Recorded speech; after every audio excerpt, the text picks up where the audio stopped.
नमस्कार प्रिय विद्यार्थियों, वीके नॉलेज इलेक्ट्रिकल में आप सभी का स्वागत है। आपके आईटीआई के सीबीटी एग्जाम होने हैं। सेकेंड ईयर स्टूडेंट्स के लिए हमने डे बाय डे आपको क्लासेस प्रोवाइड करवाई है इलेक्ट्रिशियन के लिए खास तौर से। और आज हम आपको वर्कशॉप कैलकुलेशन एंड साइंस के वो 5 से 6 पेपर और मोस्ट इंपोर्टेंट क्वेश्चन बताने वाले हैं जो कि पिछले 4 सालों से रिपीट हो रहे हैं। पूरी संभावना है कि ये क्वेश्चंस आएंगे और हम आपको इनको डिटेल से बताएंगे। तो मतलब हम जब तैयारी कर रहे हैं तो कम से कम इन क्वेश्चंस को तो देखें, क्योंकि ये अगेन एंड अगेन रिपीट हो रहे हैं। तो हो सकता है कि इस बार भी रिपीट हो जाए और आपके पेपर में आ जाए। वैसे तो थ्योरी के 38 क्वेश्चन, 6 वर्कशॉप कैलकुलेशन, 6 ड्राइंग के, सबको मिला करके आपको 17 क्वेश्चन करने हैं। इस पर मैंने एक वीडियो दिया हुआ है कि कितने नंबर चाहिए पासिंग के लिए और वो सब।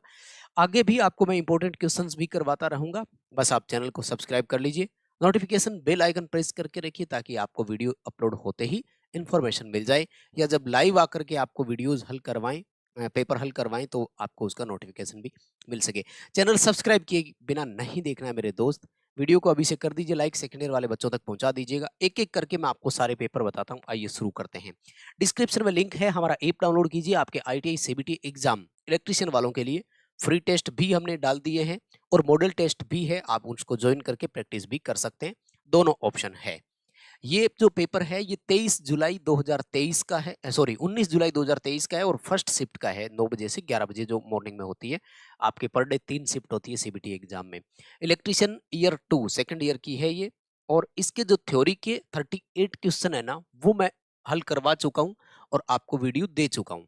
ये वीडियो जिस प्ले लिस्ट में आप देख रहे हो ना, उसी प्ले लिस्ट में आपको वो वीडियो भी मिल जाएगा।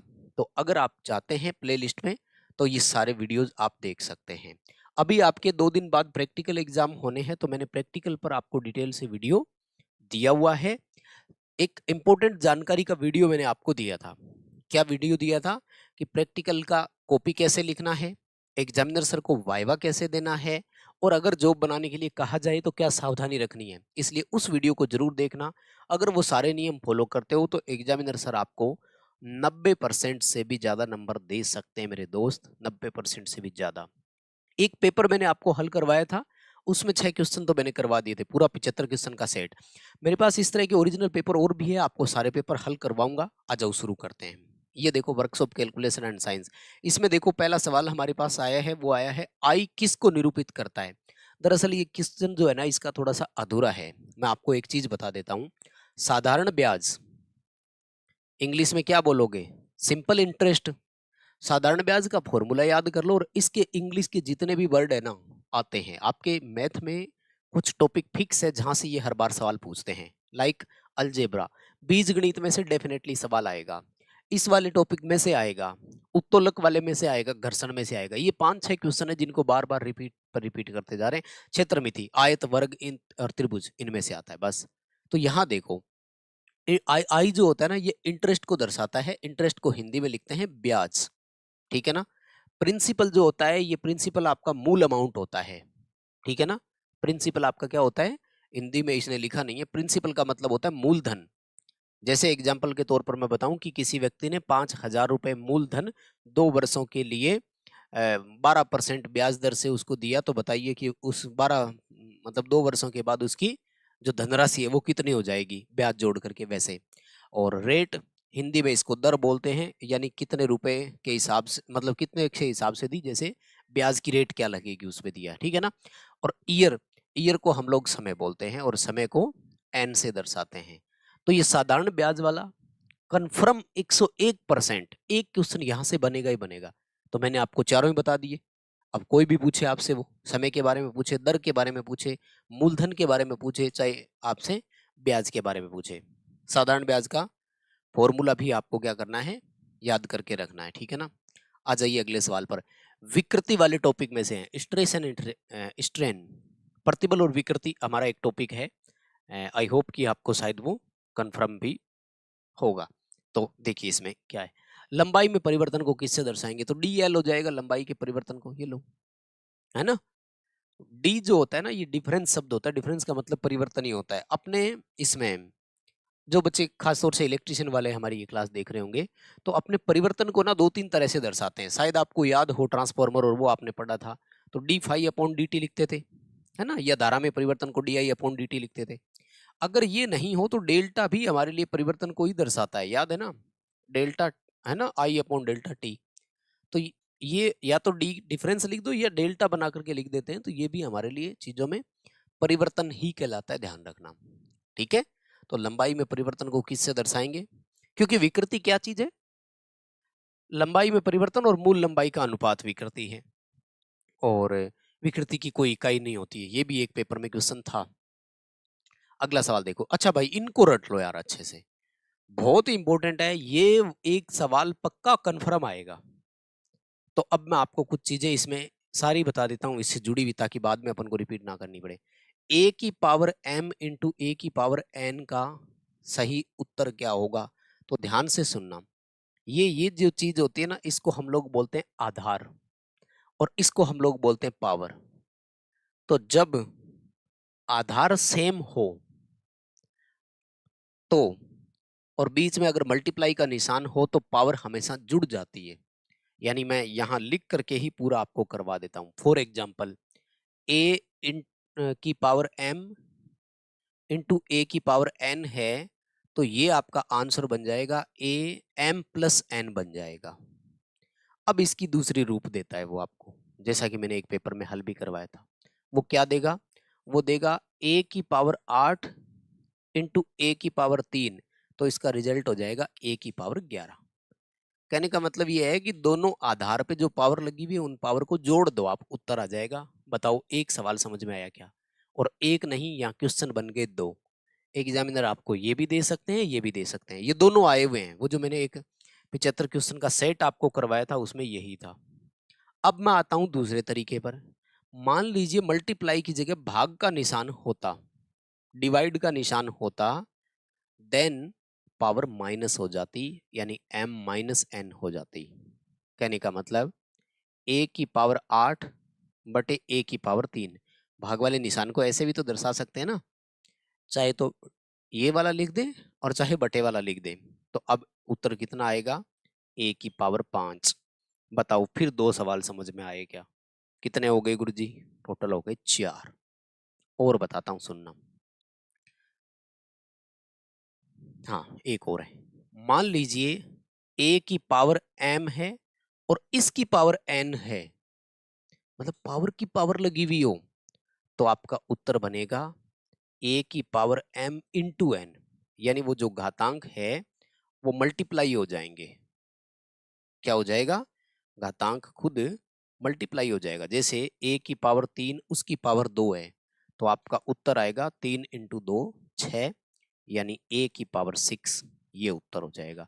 बताओ फिर दो क्वेश्चन समझ में आए क्या, यानी पावर माइनस कब करनी है, पावर जोड़नी कब है, और पावर आपको मल्टीप्लाई कब करनी है।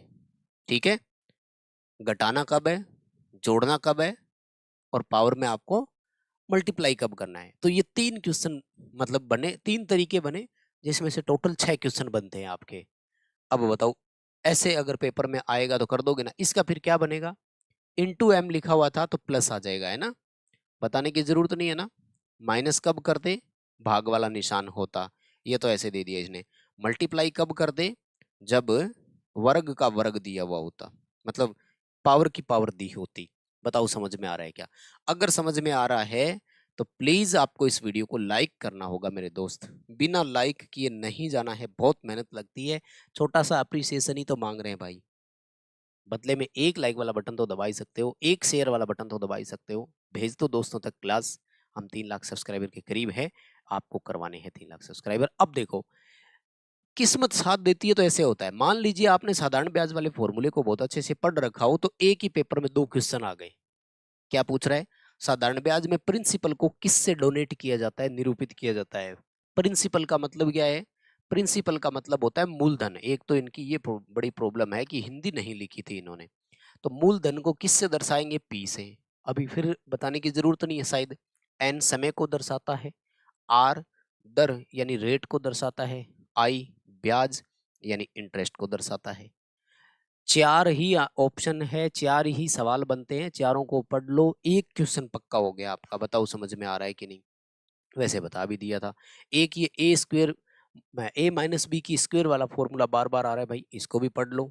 तो A square minus 2ab plus B square है, और इसकी जगह अगर प्लस का आ जाए तो फिर आपको उत्तर क्या करना पड़ेगा, माइनस करना है। इतना ही तो होगा, फिर ये हो जाएगा आपका, है ना, उसके बाद में ये हो जाएगा, इतना ही तो रहेगा, बस और कोई दिक्कत नहीं है।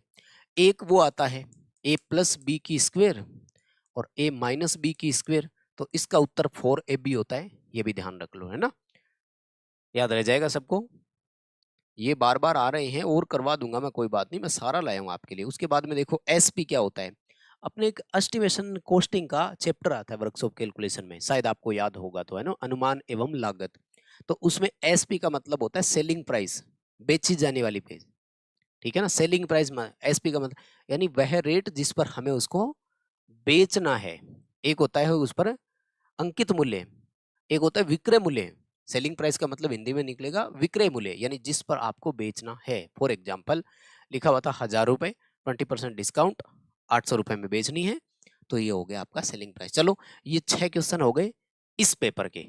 अब मैं आपको ले सब्जेक्ट वाइज टेस्ट मिल रहे हैं प्रैक्टिस करने के लिए, 75 क्वेश्चन का मॉडल सेट मिल रहा है, प्रीवियस क्वेश्चन पेपर्स मिल रहे हैं पढ़ने के लिए, साथ में और भी पीडीएफ्स बहुत सारी डाल रखी है, तो इसको आप सभी जरूर ज्वाइन कीजिएगा। चलो देखो नेक्स्ट ये है, और वैसे ये मैं हल करवा चुका हूँ आपको शायद, है ना, जो बच्चे पहले हमारा वीडियो देख चुके हैं, 75 क्वेश्चन वाला सेट जो इलेक्ट्रीशियन मॉडल टेस्ट का मैंने करवाया था उसमें करवा चुका हूँ।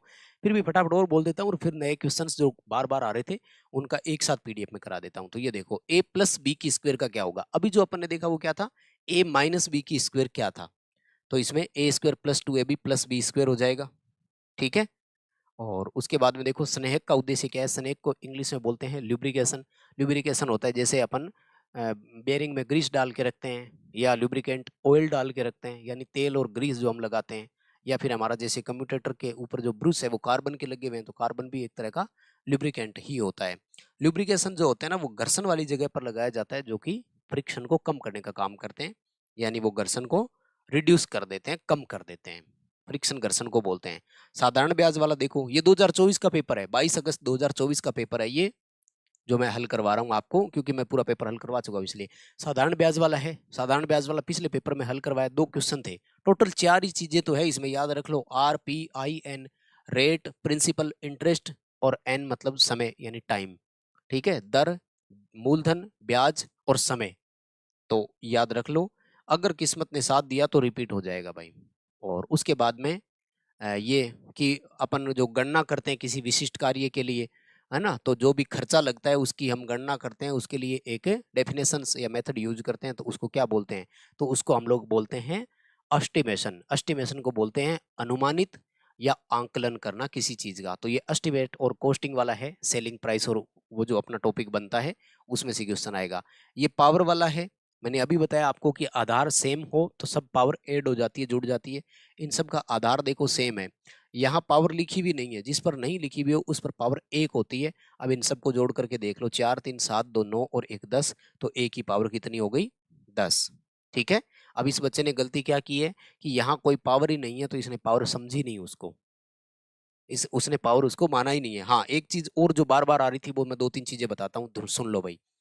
एक तो किसी के ऊपर अगर पावर 0 लगी हुई हो ना, तो उसका मान हमेशा 1 होता है, ये बहुत इंपॉर्टेंट है, क्योंकि 2022 से 2023 में ये बहुत रिपीट हुआ। सवाल दे दिया कि 625 की पावर 0 है, मान कितना आएगा, तो ध्यान रखना x की पावर 0, 625 की पावर 0, 100 की पावर 0, सब बराबर है और सबका उत्तर है। किसी भी संख्या पर पावर 0 लगी हुई हो तो उसका मान इकाई होता है, हमेशा ध्यान रख लो। लेकिन अगर उसके ऊपर पावर 1 लगी हुई है तो उतनी ही वैल्यू होती है जितना उसका मान है। जैसे 625 का 1 लगा हुआ है तो 625 इसकी वैल्यू हो जाएगी, a की पावर 1 है तो इसकी वैल्यू ओनली a रहेगी। तो यहाँ पर 1 पावर होती है और 1 लिखते नहीं है, ये बच्चे ने गलती कर दी। और उसके बाद में देखो विकृति की इकाई क्या है, तो मैं शुरू में ही चर्चा कर चुका हूँ, लंबाई में परिवर्तन और मूल लंबाई का अनुपात है, इसलिए कोई इकाई नहीं है। दो, एक जैसी राशियों का अनुपात अगर हो कोई भी तो उसकी कोई इकाई नहीं होती है, जैसे आपेक्षिक घनत्व की कोई इकाई नहीं है, जैसे हमारे इलेक्ट्रिकल में पावर फैक्टर की कोई इकाई नहीं है, क्योंकि वो वास्तविक शक्ति और आभासी शक्ति का अनुपात है, या प्रतिरोध और इम्पीडेंस का अनुपात है, दोनों ओम ओम में होते हैं, तो इसकी कोई इकाई नहीं होती है। विकृति वाले को पढ़ लेना। तो ये था आपका एक और पेपर जिसको मैंने हल करवाया। अब मैं आपको ले चलता हूँ कॉमन क्वेश्चंस के बारे में जो बार बार आते हैं। चलो देखो, अब ये है वो क्वेश्चन जो बार बार आते हैं और अगेन एंड अगेन आते हैं, तो फटाफट से ये और करवा देता हूँ, बाकी कुछ है नहीं, इन सबको याद रखना। कहने का मतलब अलजेब्रा यानी बीजगणित वाला टॉपिक बहुत इंपॉर्टेंट है, इसको आराम से पढ़ लेना। और उसके बाद में जो आयत और वर्ग है उसमें से भी थोड़े थोड़े क्वेश्चन देखो आते ही है। तो यहाँ पर देखो वो क्या कह रहा है, वो कह रहा है कि 11x+4 is equal to 37। What is the value of X. X का मान ज्ञात करना है भाई। नॉर्मल मैथ अगर आपने थोड़ा बहुत भी पढ़ रखा हो तो बराबर से पहले जो प्लस का होता है वो बराबर के बाद किसका हो जाता है, माइनस का हो जाता है। एक्स का मान ज्ञात करेंगे, बराबर से पहले जो मल्टीप्लाई में होता है वो बराबर के बाद कहाँ चला जाता है, भाग में चला जाता है। एक्स का मान आएगा 3। ये रहा उत्तर। बताओ सवाल समझ में आया क्या। थोड़ा जल्दी इसलिए करा रहे हैं क्योंकि इनको ज्यादा बार बार रिपीट करने की जरूरत नहीं है। नॉर्मल बेसिक मैथ है, शायद आई होप कि ये चीजें आपने पढ़ी भी होगी। कोई बात नहीं, साल भर मैथ नहीं की तो इन क्वेश्चंस को जरूर पढ़ लेना। अगर पेपर में क्वेश्चन आए ना तो सेम टू सेम आएंगे, आंकड़े चेंज नहीं होंगे, ये आपके लिए अच्छी खबर होती है। ठीक है, तो यहाँ दोबारा बता देता हूँ, बराबर से पहले जो प्लस का था वो बराबर के बाद आकर के माइनस का हो जाता है। ठीक है, उसके बाद में एक्स के साथ 11 मल्टीप्लाई में थे इसलिए ये भाग में चला जाएगा, यानी जो गुणा में होता है वो भाग में जाएगा, भाग में होता है वो गुणा में जाएगा, प्लस में होता है वो माइनस में, माइनस में वो प्लस में। ट्रांसफर का रूल यही रहता है। ठीक, अगले क्वेश्चन की तरफ आगे बढ़ते हैं। सवाल देखो, what is the value of x की पावर 4, 5x4 और 5x3, यानी 5x4 और 5x3 है। कहने का मतलब क्या हो गया, डिवाइडेशन हो गया, यानी 5x4 और भाग देना है 5x3। देखो आधार दोनों का सेम है 5x और पावर दोनों की क्या है, अलग अलग। भाग का निशान है तो पावर क्या हो जाएगा, माइनस, यानी 5x की पावर 1 बचेगी, तो उत्तर आपका क्या बनेगा, 5x। ठीक है, आपका उत्तर क्या बनेगा, 5x। क्योंकि आधार ये लेकर चलना है, 5x लेकर चलना है, तो आपको केवल और केवल पावर के साथ चेंजेस करना है। जिनको डाउट लग रहा है ना कि गुरुजी इसका x नहीं आएगा क्या, एक अकेला x नहीं आएगा क्या, तो मैं बता देता हूं, सुनना जरा ध्यान से। मान लीजिए a की पावर 4 और भाग देना है आपको a की पावर 3। अब बताना उत्तर कितना आएगा, माइनस करोगे कि नहीं, तो a की पावर 1 यानी अकेला a लिख सकते हैं कि नहीं लिख सकते हैं। तो ऐसे ही यहाँ पर आपका 5x जो है ना वो पूरा क्या है, एक आधार है, एक बेस है। बाकी कन्फर्म और कर लेना, कोई बात नहीं, लेकिन क्वेश्चन को पढ़ लेना अच्छा है। हमारा काम है कि आप तक क्वेश्चन पहुंचाना। अगर क्वेश्चन मिल जाता है और पेपर में वो आ जाए ना तो भी उसको प्रॉपर तरीके से आप कर सकते हो। नेक्स्ट देखो, 12x की पावर 3, y की पावर 2, 4x की पावर 2 और y है ना, तो उत्तर कितना आ जाएगा, 3। ये तो कटेगा अगर भाग जाता है, डिवाइडेशन हो सकता है तो। और x की पावर 2 और 3 है तो x की पावर 1 और एक x की पावर, यानी 3xy आ जाएगा। ये इसका सी उत्तर बनेगा। ठीक है, ये इसका उत्तर क्या बनेगा, सी उत्तर बनेगा। अगला सवाल देखो, what is the formula for a की पावर m इंटू a की पावर, तो सेम है दोनों का, तो a हो जाएगा और m प्लस n हो जाएगा। ये तो अभी करवाया है, ये पावर वाले अब बार बार शायद नहीं करवाने पड़ेंगे, गुणा और भाग में मैं आपको करवा चुका हूँ। ये देखो क्वेश्चन सेम टू सेम है और आपके पेपर में ये सेम टू सेम ही आ रहा था, है ना। a की पावर 1 2 3 4 जितनी भी है सब पावर को आपको क्या करना था, जोड़ना है और उत्तर आ जाएगा। एक इसको याद कर लो, वैसे तो अभी बता ही दिया था। a प्लस बी की square minus a minus B की स्क्वायर है तो ये 4ab होता है। उत्तर याद कर लो इसका, जैसे क्वेश्चन पेपर में आए तो सीधा सीधा आपको उत्तर ये कर देना है, थोड़ी आपकी समय की बचत हो जाएगी। ठीक है, उसके बाद में देखो, what is the value of x if x plus 2, क्या कह रहे हैं, x का मान बताइए। अगर x प्लस 2/2 बराबर 19 है तो पहले इस 2 को बराबर के बाद भेज दीजिए ना, तो ये क्या हो जाएगा, बराबर के बाद जाकर के मल्टीप्लाई हो जाएगा। तो x प्लस 2 बराबर कितना हो गया, 38। और x ज्ञात करने के लिए क्या हो जाएगा, 38 माइनस 2 यानी 36। तो ये रहा डी उत्तर। x का मान कितना आ जाएगा, 36, यानी 36 आपकी वैल्यू हो जाएगी। और a की पावर m बटे a की पावर n है, माइनस वाला आ जाएगा, ये पहले ही बता चुका हूं, अब बार बार बताने की जरूरत नहीं है। और ये बार बार वही चीजें आ रही है, खैर इनको हल करने की जरूरत नहीं है। फिर 5a स्क्वायर इंटू बी, और इसको क्या करवा रहा है, वो मल्टीप्लाई करवा रहा है 8a की पावर 5 b की पावर 3। तो पहले तो इन दोनों को मल्टीप्लाई कर लो, इसलिए ये हो गया आपका 40। a की पावर 2 और 5 है तो a की पावर 7 हो जाएगा और b की पावर आपकी कितनी हो जाएगी, 4। है क्या ऑप्शन में कहीं, यहाँ एक है b की पावर, मानकर चलना है, यहाँ 1 है, ये 3 है, दोनों आधार का पावर है तो जुड़ जाएगा 40 A 7 और B की 4। ठीक है, ए ऑप्शन आपका सही हो जाएगा। और क्या दिया है इसने, what is the value of, इस पूरे को हल करना है तो एक्स एक्स दोनों एक जैसे जोड़ लो, 14 और 25 कितने हो गए 39, तो 39 का ऑप्शन ही एक ही है तो सी आएगा। ठीक है ना, 3 और 2 5 वाई हो गया बस। ठीक है, ये नॉर्मल बेसिक है, इस टॉपिक में से बार बार सवाल आया है, पढ़ लेना इसको। अब देखो 5 की पावर 7 है, तो अब पावर यहाँ पर क्या हो जाएंगे आपके, मल्टीप्लाई होंगे, तो 5 इंटू 7 यानी उत्तर आ जाएगा 35। उसके बाद में ए की मैं ए बटा सॉरी 1/a की पावर -5 है, ये ऊपर चला जाएगा, आपका उत्तर a की 5 प्लस में हो जाएगा, जो माइनस में है वो प्लस में हो जाएगा। और ये वो क्वेश्चन है जो मैं पहले ही बता चुका हूँ। वो कह रहा है कि what is the value of any number raised to the power of 0, यानी किसी भी संख्या पर 0 पावर लगा दी तो उसका मान कितना होगा, तो उसका मान 1 होगा। बताओ भाई, समझ में आया क्या सवाल। ये इतने सारे क्वेश्चन कर लेने हैं, किसी पे डाउट हो तो प्लीज एक बार आप अपने लेवल पर क्रॉस मैच और कर लेना, लेकिन इन सबको पढ़ करके जरूर जाना।